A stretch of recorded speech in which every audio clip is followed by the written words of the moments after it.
அதிமுக கூட்டணிக்கு பிரம்மாண்டமான ஒரு கட்சி வரப்போகுதுன்னு சொல்லி எடப்பாடி பழனிசாமி பேசியிருக்கிறார். திமுக கூட்டணியிலிருந்து மார்க்சிஸ்ட் கம்யூனிஸ்ட் கட்சி, விடுதலை சிறுத்தைகள் எல்லாம் நீங்கள் எங்கள் பக்கம் வந்துருங்க அப்படிங்கிற மாதிரியும் பேசியிருக்காரு. அதை பற்றி நம்ம பார்க்கலாம்.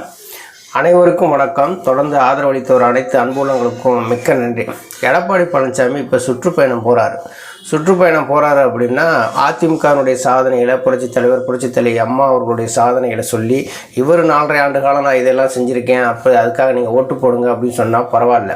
இவர் முழுக்க என்ன பண்ணுறாரு, திமுகவை எதிர்க்கிறத விட்டுட்டு ஸ்டாலின் அவர்களை எதிர்க்கிறது தான் ரொம்ப குறியாக இருக்கிறார்.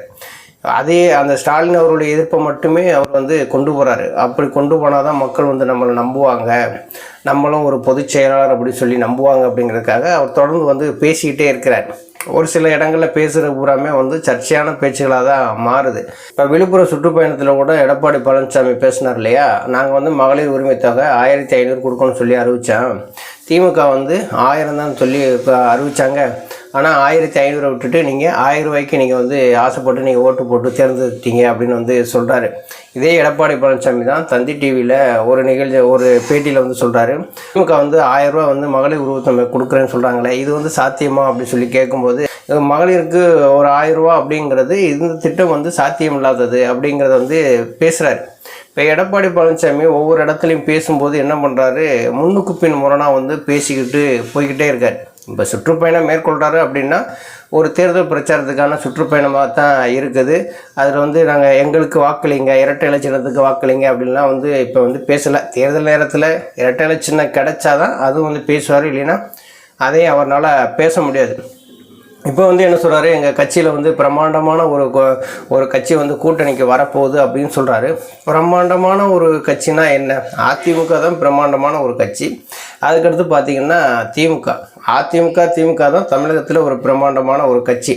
அப்போ எடப்பாடி பழனிசாமி கூட திமுக கூட்டணி வைக்க போகுதா, இல்லை திமுகவில் போய் அதிமுக கூட்டணி வைக்க போதா?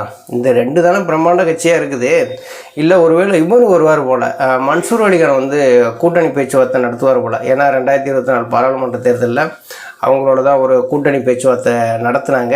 அதுலேயும் பார்த்திங்கன்னா அவர் கூட்டணி உடன்பாடு ஏற்படலை அப்படின்னு சொல்லிவிட்டு அவருமே போயிட்டார். அப்போ எந்த கட்சியை பிரம்மாண்ட கட்சி அப்படின்னு சொல்கிறாரு? அதாவது தேர்தல் பிரச்சாரத்தில் மக்களை நம்ப வைக்கிறதுக்கு என்னென்னலாம் பேசுகிறான்னு பாருங்களேன்.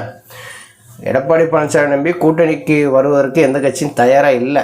இப்போ பிஜேபியோட கூட்டணி வச்சதுனால கூட்டணி போய் சேருவோம்னு சொல்லி நினச்சிட்டு இருந்த கட்சிகளுமே பின்வாங்கிருச்சு. இப்போ திமுகவுன்னு சொல்லி பார்த்திங்கன்னா 2019 ஒரு வலுவான கூட்டணியில் இருக்கிறாங்க. 2016 ஒரு மக்கள் நல கூட்டணின்னு ஒன்று ஆரம்பித்தாங்க இல்லையா, இடது கம்யூனிஸ்ட்டு, வலது கம்யூனிஸ்ட்டு, விடுதலை சிறுத்தைகள், மதிமுக இவங்கெல்லாம் சேர்ந்து ஒரு மக்கள் நல கூட்டணி ஒன்று ஆரம்பித்தாங்க.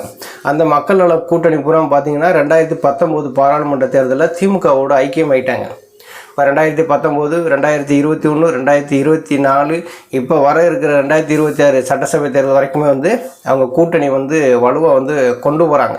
அது எந்த விதமான பிரச்சனையும் இல்லை. கூட்டணிக்குள்ளே ஒரு சில உரசல்கள் இருக்கத்தான் செய்யும். ஒரு 4-5 கட்சிகள் ஒரு கூட்டணிக்குள்ளே இருக்கும்போது சிறு உரசல்கள் இருக்கத்தான் செய்யும். ஆனாலும் அந்த திமுகவில் இருக்கக்கூடிய கூட்டணி கட்சிகள் பூரா பார்த்திங்கன்னா எல்லாருமே வெற்றியை சுவைத்தவர்கள். அவங்களாம் இங்கேருந்து வரமாட்டாங்க. இப்போ எடப்பாடி பழனிசாமி நம்பி ஒரு கூட்டணிக்குள்ளே போகிறோம் அப்படின்னு வச்சுங்களேன், எதை நம்பி வருவாங்க? இங்கே அதிமுகவுடைய பிளவு நல்லாவே தெரியும். இன்றைக்கி அதிமுக பெரிய பிளவாக இருக்குது. அதனால தான் 2024 பாராளுமன்ற தேர்தலே எடப்பாடி பழனிசாமி படுதோல்வி சந்தித்தார். இப்போ அங்கே திமுக கூட்டணியிலேருந்து விலகக்கூடிய கட்சிகள் எடப்பாடி பழனிசாமியை நம்பி இந்த கூட்டணிக்குள்ளே வருவாங்களான்னா அதுக்கான வாய்ப்புமே கிடையாது. எடப்பாடி பழனிசாமி ஒரு கூட்டணி தர்மத்தை மீறி தான் எல்லாமே செயல்படுறாரு. ஒரு தோல்வியான முகமாக இருக்கிறாரு. அவரை நம்பி நம்ம கூட்டணிக்குள்ளே எப்படி போகிறதுன்னு சொல்லி யோசிக்கிறாங்கல்ல. ஒரு கூட்டணியை விட்டு விலகி வர்றாங்க. ஒரு உதாரணத்துக்கு இப்போ திமுக கூட்டணிலேருந்து விலகி இப்போ எடப்பாடி பழனிசாமி கிட்ட சேர்றாங்க அப்படின்னா அவர் இப்போ ஒரு சட்டசபை தேர்தலில் இடது கம்யூனிஸ்ட்டு, வலது கம்யூனிஸ்ட்டாக இருக்கட்டும், ஆளுக்கு ஒரு 10 தொகுதி ஒதுக்குறாங்க அப்படின்னா குறைஞ்சது ஒரு 7-8 தொகுதியாவது செய்யணும் அப்படின்னு சொல்லி தான் கம்யூனிஸ்ட் விரும்புவாங்க. அந்த எம்எல்ஏக்களை தேர்ந்தெடுக்கிற இடத்துல எடப்பாடி பழனிசாமி இருக்காருன்னா இல்லை. அப்போ எடப்பாடி பழனிசாமி நம்பி கூட்டணி போகிறதுக்கும் வந்து மற்ற கட்சியினர் வந்து ரொம்ப தயங்குறாங்க. அதுலேயும் ஒரு முக்கியமான காரணம் என்ன அப்படின்னா, எடப்பாடி பழனிசாமி கூட பிஜேபி கூட்டணி வச்சதுனால மொத்தமாகவே வந்து தவிர்க்கிறாங்க. ஏன்னா நாங்கள் கொள்கை ரீதியான கூட்டணி அப்படின்னு சொல்லிவிட்டு திமுகவோடு இருக்கிறாங்க. நேற்று பிரச்சாரத்தில் அதான் சொல்லியிருக்காரு, பிரம்மாண்டமான ஒரு கட்சி வந்து எங்கள் கூட்டணிக்குள்ளே வரப்போகுது அப்படின்னு சொல்கிறாரு. அதெல்லாம் வந்து ஏமாற்று வேலை தான். ஒருவேளை இது இப்படி கூட நடக்கலாம்.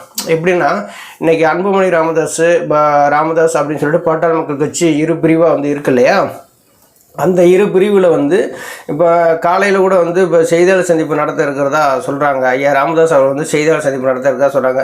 ஒருவேளை வந்து அவங்க டைரெக்டாக வந்து எடப்பாடி பழனிசாமியோட கூட்டணி வச்சாலும் வந்து வெற்றி பெற முடியாது. அப்படி தான் அங்கே சூழல் வந்து இருக்குது. இப்போ எடப்பாடி பழனிசாமி வந்து எடப்பாடி தொகுதியில் நின்று ஜெயிக்கணும் அப்படின்னா கண்டிப்பாக வந்து இது பாட்டாளி மக்கள் கட்சி தயவு வேணும். இன்றைக்கி பாட்டாளி மக்கள் கட்சி இரு பிரிவாக இருக்குது.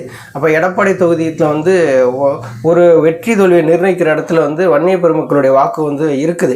இப்போ ஒருவேளை வந்து இன்னைக்கு ஐயா ராமதாஸ் அவர்கள் செய்தியாளர் சந்திப்பில் நான் அதிமுகவோட கூட்டணி வைக்க போகிறேன் அப்படின்னு வந்து சொல்கிறாரான்னு தெரியல. ஆனால் அது பாட்டாளி மக்கள் கட்சியும் வந்து பிரம்மாண்ட கட்சி கிடையாதுல்ல.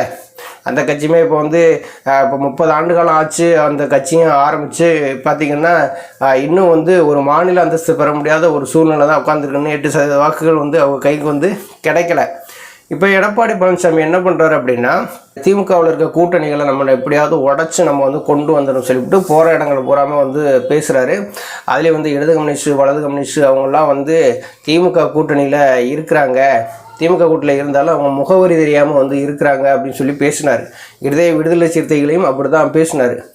மரணத்து நடந்த இப்போ இது கூட்டத்தில், அந்த பிரச்சார கூட்டத்தில் என்ன பேசுகிறாரு அப்படின்னா, விடுதலை சிறுத்தைகள்லாம் வந்து நீங்கள் அங்கே இருக்க தேவையில்லை, நீங்கள் ஆளுங்கட்சியாக இருந்துமே உங்களை வந்து போராட அனுமதிக்கிறதில்ல, விடுதலை சிறுத்தைகளுடைய கட்சியினுடைய கொடிக்கம்பங்கள்லாம் வந்து இடிக்கிறாங்க, இப்படியெல்லாம் அவமானப்பட்டு அந்த இடத்துல இருக்கணுமா அப்படின்னு சொல்லியெல்லாம் எடப்பாடி பழனிசாமி பேசுகிறார்.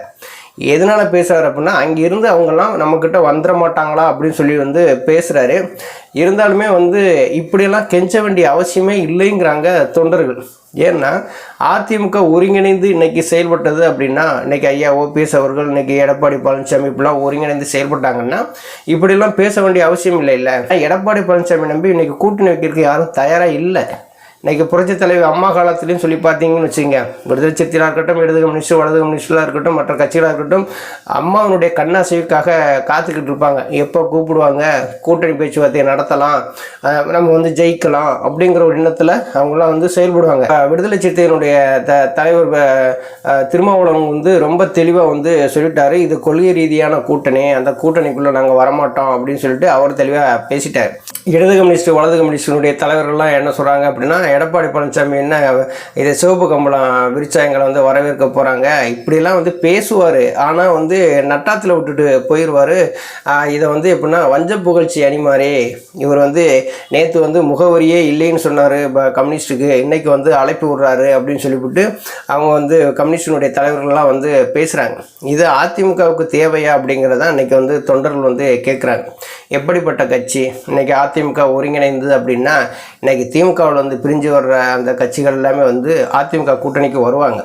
இன்றைக்கி வந்து எடப்பாடி பழனிசாமி தலைமையில் என்டிஏ கூட்டணி இருக்குது. பிஜேபியும் எடப்பாடி பழனிசாமி கூட்டணி போட்டு இருக்கிறாங்க. இந்த கூட்டணிக்குள்ளே எந்த கட்சி வருவாங்கன்னு சொல்லுங்கள். எந்த கட்சியும் வருவதற்கு வாய்ப்பு இல்லை. ஒருவேளை வந்து பிஜேபி வந்து எதையாவது ஒன்று நிர்பந்தித்து பாட்டாளி மக்கள் கட்சியும் தேமுதிகவையும் உள்ளே கொண்டு வந்தால் தான்.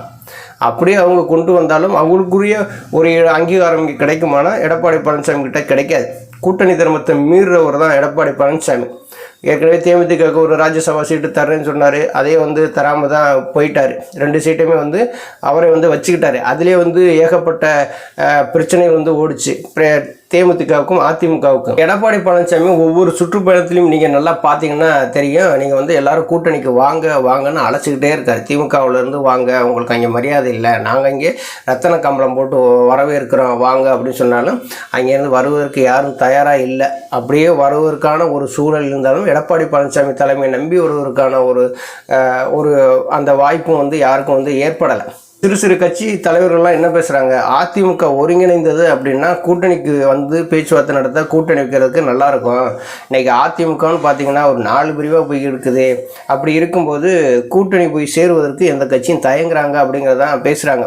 இப்போ எடப்பாடி பழனிசாமி என்ன பண்ணுறாரு அப்படின்னா, அதிமுகவுடைய சாதனைகளை பேசுகிறத விட நம்ம பக்கம் கூட்டணிக்கு யாருமே கிடையாது, அதனால திமுக கூட்டணியில் இருக்கக்கூடிய கட்சிகளை உடச்சி எப்படியாவது நம்ம பக்கம் கொண்டு வந்துடணும்னு சொல்லி பேசுகிறாரு. இன்னொரு பக்கம் எப்படி பேசுகிறாரு அப்படின்னா, எங்கள்கிட்ட பிரம்மாண்ட கட்சி ஒரு கூட்டணிக்குள்ளே வரும் அப்படின்னு சொல்கிறாரு. தமிழகத்தை பொறுத்தளவு 2 கட்சி தான் பிரம்மாண்ட கட்சி. அதில் ஒன்று வந்து அதிமுக, ஒன்று திமுக. அப்படி பிரம்மாண்ட கட்சி அப்படின்னா திமுகவே வந்து அதிமுகவோட கூட்டணி வச்சாதான். இல்லை அப்படின்னா ஒரு காமெடிக்கு சொல்ல போனோம் அப்படின்னா இன்றைக்கி வந்து மன்சூர் அலிகான் வந்து பேச்சுவார்த்தை நடத்தினா தான் உண்டு. நன்றி, வணக்கம்.